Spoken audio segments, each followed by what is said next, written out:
What if we could see into the future? Maybe you'd use your newfound powers for good, helping people avoid accidents or alerting them to danger. Or maybe you'd be more interested in winning the lottery or picking the right horse at the races. But what if the future you see is not actually the future? What if there are other futures that your vision has left out? How do you decide which path to take when the future you know about is only one of many possibilities? And how do you change the future if it isn't what you want? These are some of the questions raised by the extraordinary science of clairvoyance. When most people think of clairvoyance, they think of reading tea leaves or tarot cards, of palm reading, or the bumps on your head supposedly corresponding to certain personality traits. But clairvoyance, literally meaning clear seeing, is something different. It's the purported ability to see things that are not physically present to the normal eye, like a ghost or a premonition of something yet to come. For years, scientists dismissed clairvoyance as a mere parlor trick, the product of hucksters and their marks. But in 2013, after decades of research, parapsychologists presented evidence of clairvoyance to the American Association for the Advancement of Science, claiming it was real and measurable. They had tested over 2,000 subjects and gotten results that were too consistent to be random chance. One way they verified these results was through a type of test called a double-blind experiment. In this kind of experiment, neither the subject nor the researcher knows the result ahead of time. This minimizes bias and controls for expectations. In the studies, each subject would look at a mystery card and try to guess what it was without any clues other than what they perceived with their own eyes. The catch was that some of the cards were blank. The subjects who reported seeing something on the blank cards were considered to have extrasensory perception, or ESP. About 6% of those tested claimed to see something on the blank cards. And while this seems small, it's much higher than chance would allow. If seeing the card was just a matter of guessing, then the odds of getting it right would be 1 in 52, about 1.9%. In the double-blind tests, though, the subjects' ESP kicked in and their success rate jumped to almost 14%. Showing that ESP can be measured doesn't prove that it's real, but it does show that whatever's going on here isn't just smoke and mirrors. Scientists don't know exactly what form clairvoyance takes, whether it's a physical ability or a psychic one. And they don't know the limits of clairvoyant abilities or even what causes them. But they do know that clairvoyance exists because they have been able to replicate the results again and again. Imagine you had this ability. What would you use it for? Would you try to win the lottery, or would you use it to help people? Well, before you get too excited, clairvoyance isn't quite as simple as seeing the future. When researchers asked subjects to describe what they saw on the mysterious cards, the visions were often vague. Some said they saw human figures, others saw natural scenes or human-made objects like a car or a house. A few said they saw animals, but none saw playing cards or the winning lottery numbers. The visions also tended to be immediate, not showing events that would happen in the far future.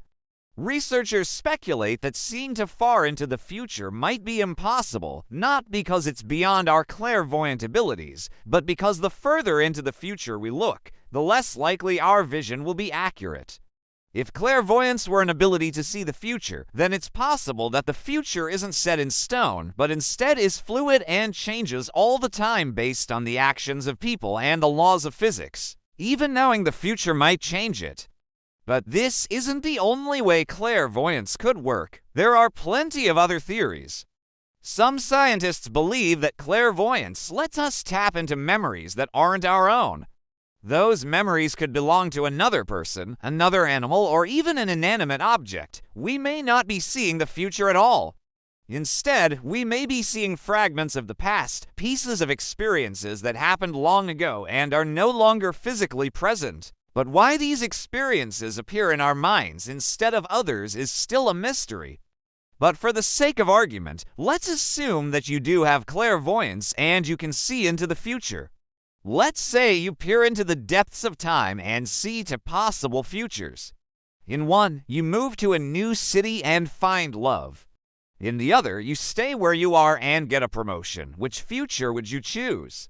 Most people would probably pick the one where they find love because love is better than a job, right? Well, not necessarily. It depends on what you value. And your choice would depend on how strongly you feel about the relative merits of jobs versus romance. Your personal feelings would influence the decision you make. But what if you could see even further into the future and knew that both options would lead to unhappiness? Perhaps moving to the new city would mean leaving friends and family behind and becoming isolated.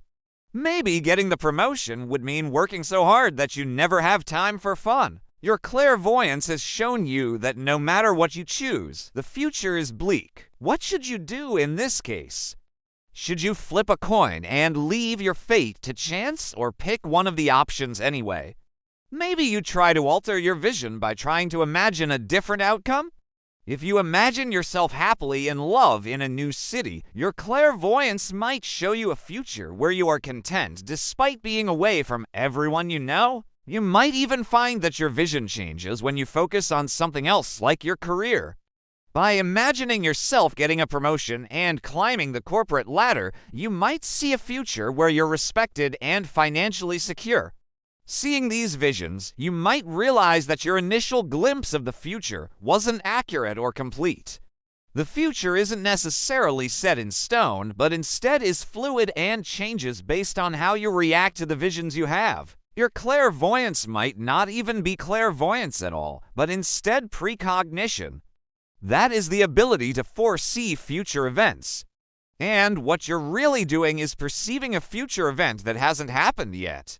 This would explain why your vision changes when you focus on something else. Your precognitive abilities don't show you a fixed future. Rather, they show you a likely future given what you do now. So if you have this power, you should use it to your advantage. Think carefully about what you desire and imagine yourself living it. See what happens? Does it change your vision? If so, keep thinking about it until you see a future where you get what you want, then work to make that vision a reality. If your clairvoyance or precognition shows you a future you don't want, then it's up to you to determine why. Maybe there's a logical explanation. Maybe you'll see a future where you die if you travel to the dentist, for example, because you know you have a severe tooth infection that won't be treated. In this case, your clairvoyance could be saving your life. Use this knowledge to adjust your course. If you don't want to go to the dentist, figure out what's making you afraid and deal with that problem first. Once you've calmed down, you might find that your clairvoyance works better.